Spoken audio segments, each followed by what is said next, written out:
അതായത് 5 വർഷം മുൻപ് കിഴക്കമ്പലത്തിൽ നിന്ന് വടവുകോട് ബ്ലോക്ക് വരെ വളർന്ന 2020 ഇത്തവണ തദ്ദേശ തെരഞ്ഞെടുപ്പിൽ ചെറുതായിട്ടൊന്ന് ക്ഷീണിച്ചിട്ടുണ്ട്.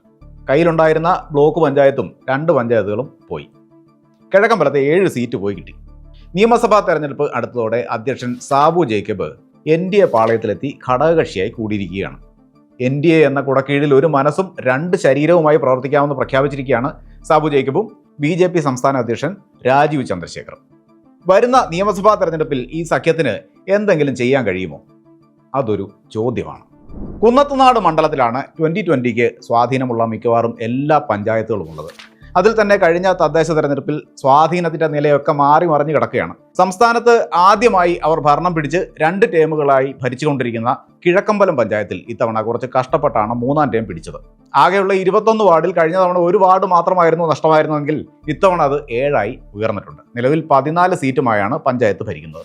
ഐക്കരനാട് ആകെയുള്ള 16 സീറ്റുകളിലും വിജയിച്ചു. തിരുവാണിയൂരിലെ ഏറ്റവും വലിയ ഒറ്റക്കക്ഷിയായി ഭരണം പിടിച്ചു. കുന്നത്തുനാടിന് പുറത്ത് പലയിടങ്ങളിലായി ചില സീറ്റുകളിൽ വിജയിക്കാനായി എന്നിങ്ങനെയുള്ള നേട്ടങ്ങളും അവരുടെ കയ്യിലുണ്ട്. കുന്നത്തുനാട്, പൂതൃക്ക, വടവുകോട്, പുത്തൻകുരിശ്, തിരുവാണിയൂർ, വെങ്ങോല പഞ്ചായത്തുകളിലെ വോട്ട് ഷെയർ കുറഞ്ഞിട്ടുമില്ല.